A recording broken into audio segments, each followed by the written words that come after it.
जो अतिलघु उत्तरीय प्रश्न है वो हमने आपको बता दिया, 10 आपके अतिलघु उत्तरीय प्रश्न आएंगे और फिर आपके आएंगे लघु उत्तरीय प्रश्न। तो लघु उत्तरीय प्रश्न में जो पहला आपका प्रश्न है वो है अदृश्य हाथ से क्या तात्पर्य है।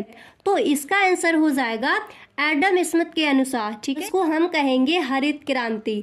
अब देखिए आपका यहाँ पर अगला क्वेश्चन है वो दिया गया है, दलित से आप क्या समझते हैं, ये question. Hello everyone, I am सुगम, वेलकम बैक। तो कैसे हो आप सब, आई होप आप सब अच्छे होंगे। स्वागत है आप सभी का आपके अपने एसपी स्टडी यूट्यूब चैनल पर। तो गाइस आज हम क्या देखने वाले हैं, आज हम आपके लिए लेके आए हैं 2023 यूपी बोर्ड के लिए जो आपका समाजशास्त्र का पेपर है उसका हम पूरा सॉल्यूशन लेके आए हैं। गाइस इस पेपर को हमने जो 5 ईयर के आपके जो पेपर है यूपी बोर्ड के, वो सारे पेपर्स मैंने जो इम्पोर्टेंट आपके क्वेश्चन है जो 2023 के लिए इम्पोर्टेंट क्वेश्चन है उसका मैंने आपके लिए एक पेपर बनाया है। पूरे पेपर का आपको सॉल्यूशन मिलने वाला है, देख लीजिए पूरा पेपर मैंने यहाँ पर हल करके रखा है आपके लिए, ठीक है। तो आप वीडियो में एंड तक बने रहे तभी आप अच्छे से क्लियर कर पाओगे कि 2023 में जो आपका समाजशास्त्र का पेपर आने वाला है उसमें आपको कौन कौन से क्वेश्चन आज किए जाएंगे, कौन कौन से क्वेश्चन के आने की संभावना है, ठीक है। तो चलिए मेरा टाइम वेस्ट के वीडियो को स्टार्ट करते हैं। और गाइस अगर आप चैनल को सब्सक्राइब कर लें, बेल आइकन को भी प्रेस कर लेना ताकि वीडियो की जो भी नोटिफिकेशन हो सबसे पहले आपके पास पहुंचे। तो गाइस देखिए जो आपके विकल्प हैं पहले हम उन पर डिस्कस कर लेते हैं, ठीक है। पर क्वेश्चन है दहेज निरोधक अधिनियम पारित हुआ, ठीक है। ये आपके ऑप्शन में आएंगे, 4 ऑप्शन आपको दिए जाएंगे, उनमें से आपको जो आपका राइट आंसर है वो आपको चूज करना है, ठीक है। तो दहेज निरोधक अधिनियम पारित हुआ, कब पारित हुआ, 1961 में। 1961 में दहेज निरोधक अधिनियम पारित हुआ। ऐसे ही देखिए यहाँ पर नेक्स्ट दिया गया है सन 2011 की जनगणना के अनुसार भारत में नगरीय जनसंख्या का प्रतिशत निम्नलिखित में से क्या है। आपको 4 ऑप्शन यहाँ पर भी दिए जाएंगे, ठीक है, उनमें आपको एक चीज करना है। तो यहाँ पर आपका राइट आंसर क्या हो जाएगा, 31.80%, ठीक है, ये आपका राइट आंसर हो जाएगा। अब देखिए गाइस ये नेक्स्ट दिया गया है M.N. श्रीनिवास का पूरा नाम क्या है। M.N. श्रीनिवास का पूरा नाम क्या है, ये वेरी मोस्ट इंपॉर्टेंट है, ये 2023 के बोर्ड एग्जाम में पूछा जा सकता है विकल्प में, ठीक है। तो इसका राइट आंसर हो जाएगा मैसूर नरसिंहाचार्य श्रीनिवास। मैसूर नरसिंहाचार्य श्रीनिवास M.N. श्रीनिवास का पूरा नाम है, ठीक है, समझ आ गया। अब देखिए यहाँ पर आपका अगला क्वेश्चन दिया गया है ऑल इंडिया किसान सभा का उदय कब हुआ। ऑल इंडिया किसान सभा का उदय कब हुआ, तो कब हुआ ऑल इंडिया किसान सभा का उदय, 1936 में, ठीक है, 1936 में हुआ। तो इसका राइट आंसर क्या हो जाएगा, 1936 हो जाएगा। अब देखिए यहाँ पर अगला क्वेश्चन है वो आपका दिया गया है संविधान के किस संशोधन में पहली बार पंचायती राज को संवैधानिक प्रतिष्ठा प्रदान की गई। तो इसका राइट आंसर हो जाएगा 73वें संशोधन में, ठीक है, 73वें संशोधन में। आपको 4 ऑप्शन दिए जाएंगे, आपका जो राइट है वो कौन सा हो जाएगा, ये हो जाएगा 73वें संशोधन में, समझ आ गया। अब देखिए गाइस अगला आपका यहाँ पर दिया गया है समाज क्या है, ठीक है, समाज क्या है। तो आपको गाइस 4 ऑप्शन दिए जाएंगे, एक तो दे दिया जाएगा मूर्त, दूसरा अमूर्त और नेक्स्ट आपका दे दिया जाएगा दोनों या फिर इनमें से कोई नहीं। तो आपको सही ऑप्शन कौन सा चूज करना है, दोनों, ठीक है, मूर्त और अमूर्त, मैंने यहाँ पर दोनों लिख दिए हैं, ठीक है। अब देखिए गाइस आपका अगला क्वेश्चन यहाँ पर दिया गया है राष्ट्रवाद का जन्म किसके परिणाम स्वरूप हुआ। तो राष्ट्रवाद का जन्म किसके परिणाम स्वरूप हुआ, उपनिवेशवाद, ठीक है, उपनिवेशवाद के परिणाम स्वरूप राष्ट्रवाद का जन्म हुआ, ठीक है। अब देखिए यहाँ पर आपका अगला क्वेश्चन है वो दिया गया है औद्योगिक क्रांति सर्वप्रथम कहाँ हुई। औद्योगिक क्रांति सर्वप्रथम कहाँ हुई, तो सर्वप्रथम कहाँ हुई थी, इंग्लैंड में, ठीक है, कहाँ हुई, इंग्लैंड में। अब देखिए आपका अगला जो क्वेश्चन है वो दिया गया है ब्रह्म समाज की स्थापना कब हुई।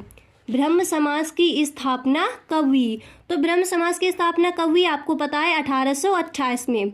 1828 में ब्रह्म समाज की स्थापना हुई। अब देखिए गाइस अगला क्वेश्चन आपको यहाँ पर दिया गया है समाजशास्त्र में किस पद्धति का प्रयोग होता है। समाज शास्त्र में किस पद्धति का प्रयोग होता है, तो किसका प्रयोग होता है, ग्राम पंचायत का, ठीक है, ग्राम पंचायत का। तो देखिए गाइस आपके बहुविकल्पीय प्रश्न पूछे जाएंगे जो 2023 के यूपी बोर्ड में जो इम्पोर्टेंट है वो हमने आपको बता दिए। अब देखिए जो अतिलघु उत्तरीय प्रश्न है जो भी इम्पोर्टेंट है, जो इस साल आने की संभावना है, वो सारे ही क्वेश्चन हम आपको इस वीडियो में बताएंगे, ठीक है। पूरा पेपर मैंने आपके लिए हल करके रखा है। तो देखिए यहाँ पर अति लघु उत्तरीय प्रश्न, पहला प्रश्न यहाँ पर पूछा गया है, पुरुषार्थ किसे कहते हैं। क्वेश्चन आपका क्या दिया गया है, पुरुषार्थ किसे कहते हैं। तो इसका आंसर हो जाएगा, मानव क्रियाएं अधिकांशतः लक्ष्योन्मुख होती हैं। हिंदू सामाजिक संगठन में परंपरा की दृष्टि से मानव जीवन के 4 लक्ष्य बताए गए हैं। कौन कौन से, पहला धर्म, अर्थ, काम और मोक्ष, इन्हीं को पुरुषार्थ कहा जाता है, ठीक है। इसका आंसर ये हो जाएगा। अब देखिए आपका अगला क्वेश्चन यहाँ पर दिया गया है, राष्ट्र से आप क्या समझते हैं, ठीक है। तो ये वेरी मोस्ट इंपॉर्टेंट है, 2023 के यूपी बोर्ड में इसके आने की बहुत संभावना है, ठीक है।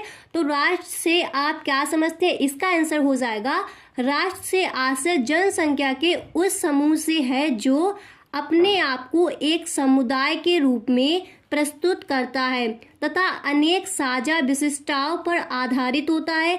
इस प्रकार की मुख्य विशिष्टताएं हैं जैसे समाज, भाषा, एक निश्चित भौगोलिक स्थिति, इतिहास, धर्म, प्रजाति तथा राजनीतिक आकांक्षाएं, ठीक है। तो राष्ट्र से आप क्या समझते हैं, हमने आपको पूरा आंसर बता दिया। अब देखिए आपका यहाँ पर अगला क्वेश्चन है, वो दिया गया है कि वस्तुकरण या परिकरण को समझाइए। तो देखिए गाइस, इसका आंसर हो जाएगा, परिकरण तब होता है जब कोई वस्तु बाजार में पूर्व में खरीदी बेची नहीं जा सकती हो किंतु बाद में इसके योग्य हो, ठीक है, उसे हम कहते हैं परिकरण। लेकिन इसे हम आज सामान्य वस्तु की तरह बोतलों में खरीद रहे हैं, अर्थात वस्तुओं को हम खरीद और बेच सकते हैं। ये हो जाएगा इसका आंसर। अब देखिए आपका अगला जो क्वेश्चन है वो क्या दिया गया और उसका आंसर क्या हो जाएगा। अब देखिए आपका अगला क्वेश्चन यहाँ पर दिया गया है, प्रजनन दर से क्या आशय है।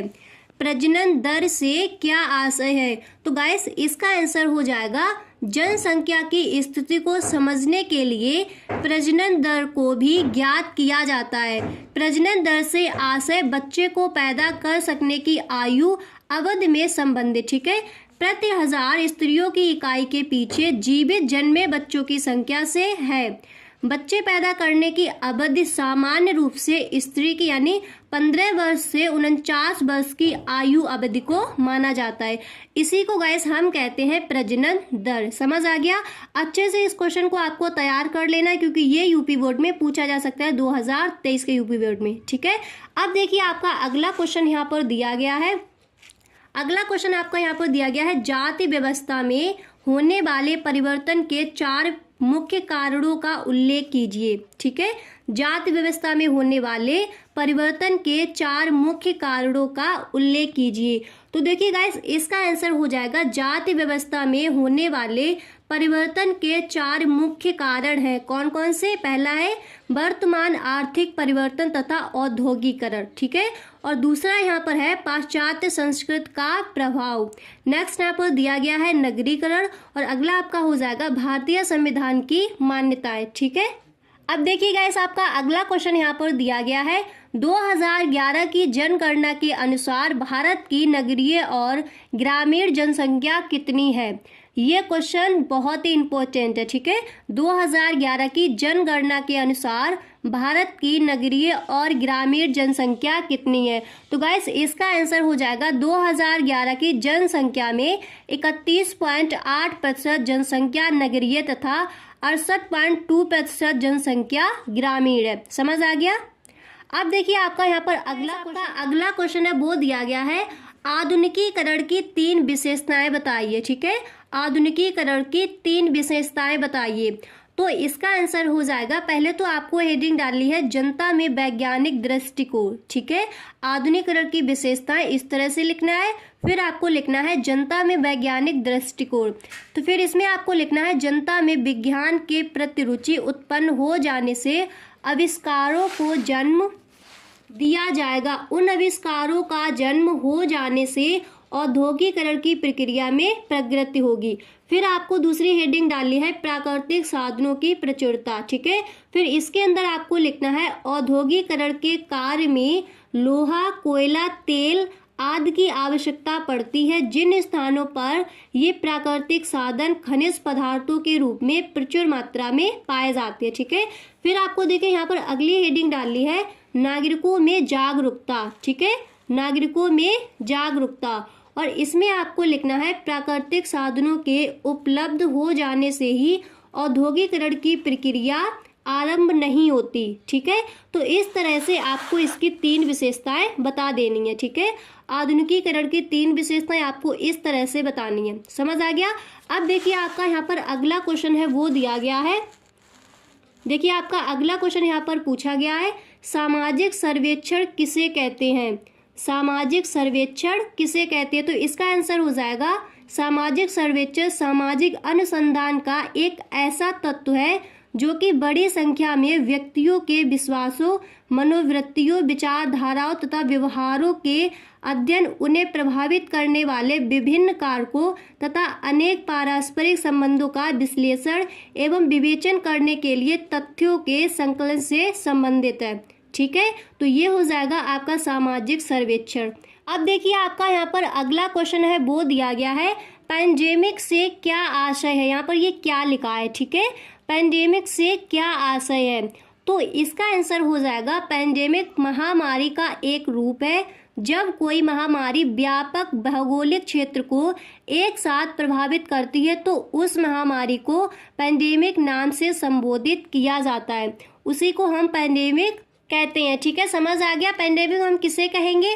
पैंडेमिक महामारी का एक रूप है जब कोई महामारी व्यापक भौगोलिक क्षेत्र को एक साथ प्रभावित करती है तो उस महामारी को पैंडेमिक नाम से संबोधित किया जाता है। समझ आ गया।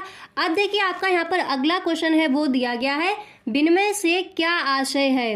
विनिमय से क्या आशय है? तो देखिए इसका आंसर हो जाएगा प्रायः सभी देशों में मिश्रित अर्थव्यवस्था के अंतर्गत सार्वजनिक क्षेत्र में कुछ संस्थान होते हैं जो मुख्य रूप से सरकार के नियंत्रण में होती हैं। यदि सरकार इन सार्वजनिक क्षेत्र के संसाधनों में अपना हिस्सा किसी व्यक्ति या निजी क्षेत्र की कंपनी को बेच देती है तो इसे ही हम विनिवेश कहते हैं। ठीक है, अब देखिए आपका यहाँ पर अगला क्वेश्चन है वो दिया गया है। अब देखिए अब आपके आगे लघु उत्तरीय प्रश्न। ठीक है, जो अतिलघु उत्तरीय प्रश्न है वो हमने आपको बता दिया, 10 आपके अतिलघु उत्तरीय प्रश्न आएंगे और फिर आपके आएंगे लघु उत्तरीय प्रश्न। तो लघु उत्तरीय प्रश्न में जो पहला आपका प्रश्न है वो है, अदृश्य हाथ से क्या तात्पर्य है? अदृश्य हाथ से क्या तात्पर्य है? तो इसका आंसर हो जाएगा एडम स्मिथ के अनुसार। ठीक है, अदृश्य हाथ एक अदृश्य तंत्र को संदर्भित करता है जो संसाधनों की आपूर्ति और मांग के बीच संतुलन बनाए रखता है। ठीक है, उसी को हम कहते हैं अदृश्य हाथ। इस प्रकार ऐसा प्रतीत होता है कि कोई एक अदृश्य बल यहाँ काम करता है जो इन व्यक्तियों के लाभ की प्रवृत्ति को समाज के लाभ में बदल देता है। ठीक है, तो उसको हम क्या कहेंगे? उसको हम कहेंगे अदृश्य हाथ। अब देखिए आपका यहाँ पर अगला क्वेश्चन है वो दिया गया है। देखिए आपका अगला क्वेश्चन यहाँ पर दिया गया है, हरित क्रांति से क्या तात्पर्य है? ठीक है, हरित क्रांति से क्या तात्पर्य? यह क्वेश्चन बहुत बार यूपी बोर्ड में पूछा गया है। ठीक है, इसको आपको अच्छे से तैयार कर लेना है। तो हरित क्रांति से क्या तात्पर्य? इसका आंसर हो जाएगा भारत में हरित क्रांति के अंतर्गत तकनीकी परिवर्तन होने के कारण कृषि क्षेत्र में क्रांति आ गई है। ठीक है, किसानों ने नवीन तकनीकी का प्रयोग करके खाद्यान्नों के उत्पादन में आश्चर्यजनक वृद्धि हुई। इस प्रकार तकनीकी परिवर्तन के परिणाम स्वरूप कृषि विकास में हुई क्रांति को हरित क्रांति की संज्ञा दी जाती है। ठीक है, हरित क्रांति का अभिप्राय कृषि में वैज्ञानिक तकनीकी उन्नति एवं प्रमाणिक बीज तथा रासायनिक उर्वरकों का प्रयोग करके बहुफलीय प्रणाली को अपनाकर तथा सिंचाई के साधनों का विकास करके कृषि उत्पादन में अभूतपूर्व वृद्धि करना है। इसका लक्ष्य कृषि व्यवस्था में क्रांतिकारी परिवर्तन लाकर उत्पादन में पर्याप्त वृद्धि करना है। ठीक है, उसको हम कहेंगे हरित क्रांति। अब देखिए आपका यहाँ पर अगला क्वेश्चन है वो दिया गया है, दलित से आप क्या समझते हैं? ये क्वेश्चन भी बहुत बार आज किया गया है, यूपी बोर्ड में आया है। ठीक है, तो दलित से आप क्या समझते हैं? तो इसका आंसर हो जाएगा दलितों से अभिप्राय अनुसूचित जातियों एवं जनजातियों के सार्वजनिक पिछड़े तबकों से है। ये अस्पृश्यता एवं सामाजिक भेदभाव का शिकार रहे हैं।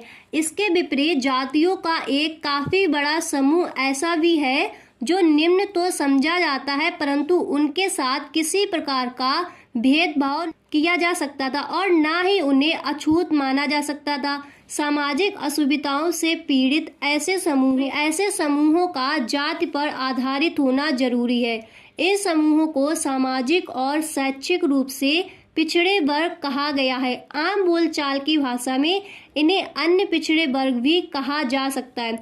स्पष्ट है कि दलित वर्ग तथा अन्य पिछड़े वर्ग में अंतर है। दलित वर्ग अस्पृश्यता तथा सामाजिक बहिष्कार का शिकार है, जबकि अन्य पिछड़ा वर्ग अस्पृश्यता तथा सामाजिक बहिष्कार का शिकार है। जबकि अन्य पिछड़ा वर्ग समाज में निम्न तथा असुविधाओं का शिकार तो है, परंतु इनके प्रति भेदभाव या बहिष्कार की भावना नहीं है। ठीक है, अब देखिए आपका यहाँ पर जो अगला क्वेश्चन है वो दिया गया है। देखिए अगला क्वेश्चन आपका दिया गया है, भारत में पर्यावरणीय आंदोलन से आप क्या समझते हैं। ठीक है, भारत में पर्यावरणीय आंदोलन से आप क्या समझते हैं। तो देखिए गाइस, इसका आंसर हो जाएगा पर्यावरण संरक्षण के लिए किए जाने वाले संगठित प्रयासों को पर्यावरणीय आंदोलन के रूप में जाना जाता है। वास्तव में पर्यावरण के संतुलन को बनाए रखने के लिए तथा पारिस्थितिकीय तंत्र को बचाए रखने के लिए जो आंदोलन हो रहे हैं उन्हें ही समाजशास्त्रीय भाषा में पर्यावरणीय आंदोलन या पारिस्थितिकीय आंदोलन के रूप में माना जाता है। तो इसको ही हम कहते हैं पर्यावरणीय आंदोलन। ठीक है, अब देखिए आपका यहाँ पर जो अगला क्वेश्चन है वो दिया गया है, हित समूह या फिर दबाव समूह को परिभाषित कीजिए। ये क्वेश्चन बहुत बार पूछा गया, इसको भी आपको बहुत अच्छे से तैयार कर लेना है।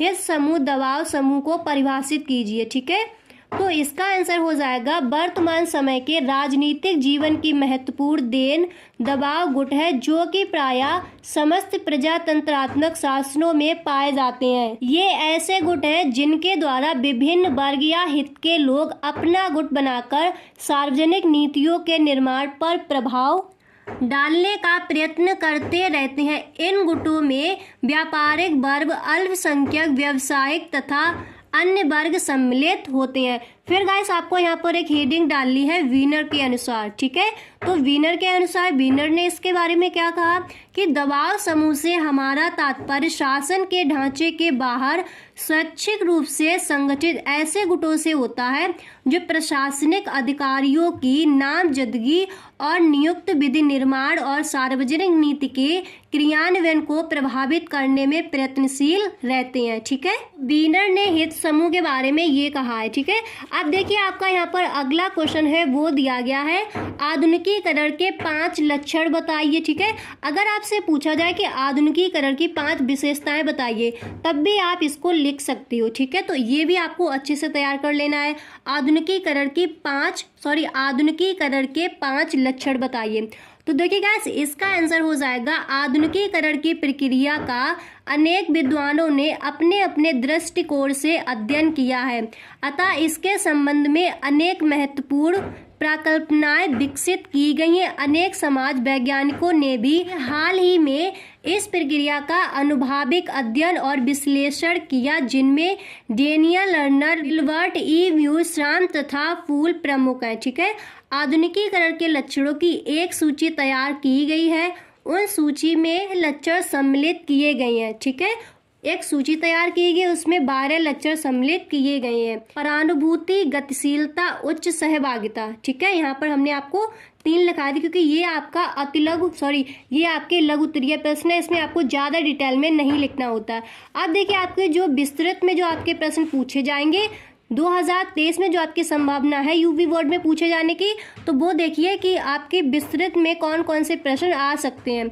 तो यहाँ पर देखिए पहला प्रश्न दिया गया है, मृत्यु दर और जन्म दर का क्या अर्थ है, कारण स्पष्ट कीजिए। ये क्वेश्चन बहुत बार पूछा गया है। ठीक है, तो जनसांख्यिकी संकल्पनाओं एवं संकेतकों में मृत्यु दर एवं जन्म दर को प्रमुख माना गया है। ये दोनों जनसांख्यिकी के 2 महत्वपूर्ण एवं अनिवार्य तत्व हैं। मृत्यु दर से अभिप्राय किसी विशेष क्षेत्र, जो कि पूरा देश, एक राज्य, एक जिला अथवा अन्य कोई प्रशासनिक इकाई हो सकता है। ठीक है, तो विशेष क्षेत्र में निर्धारित अवध में प्रति 1000 की जनसंख्या में होने वाली मृत्युओं की कुल संख्या से है। इसे मृत्यता भी कहा जाता है। प्राकृतिक प्रकोपों से बचाव, विभिन्न रोगों की रोकथाम, जन स्वास्थ्य चिकित्सा सुविधाओं तथा उचित पोषण एवं स्वास्थ्य नियमों के पालन में वृद्धि द्वारा मृत्यु दर को कम किया जा सकता है। मृत्यु दर के विपरीत जन्म दर से अभिप्राय किसी विशेष क्षेत्र, देश, एक राज्य, एक जिला अथवा अन्य कोई प्रशासनिक इकाई हो सकता है। निर्धारित अवधि जो सामान्यतः 1 वर्ष की होती है, ठीक है। निर्धारित अवधि में प्रति 1000 की जनसंख्या में जीवित उत्पन्न हुए बच्चों की कुल संख्या है। इसे प्रजननता भी कहा जाता है। जन्म दर विभिन्न क्षेत्रों एवं सामाजिक समूहों में अलग होती है, ठीक है। तो ये हो गया आपका इसका आंसर कि मृत्यु दर और जन्म दर का क्या अर्थ है, कारण स्पष्ट कीजिए। ये क्वेश्चन कई बार पूछा गया है, विस्तृत में आएगा, ठीक है। तो गाइस आज हमने आपको बताया 2023 के यूपी बोर्ड में आने वाला जो आपके इम्पोर्टेंट जो क्वेश्चन है पूरा पेपर बनाकर हमने आपको हल करा दिया। जो समाजशास्त्र का पेपर है वो पूरा पेपर मैंने आपको हल कराया। आई होप आपको वीडियो पसंद आया होगा। गाइस अगर आपको वीडियो पसंद आया है तो वीडियो को एक लाइक ज़रूर कर दें। Thanks for watching.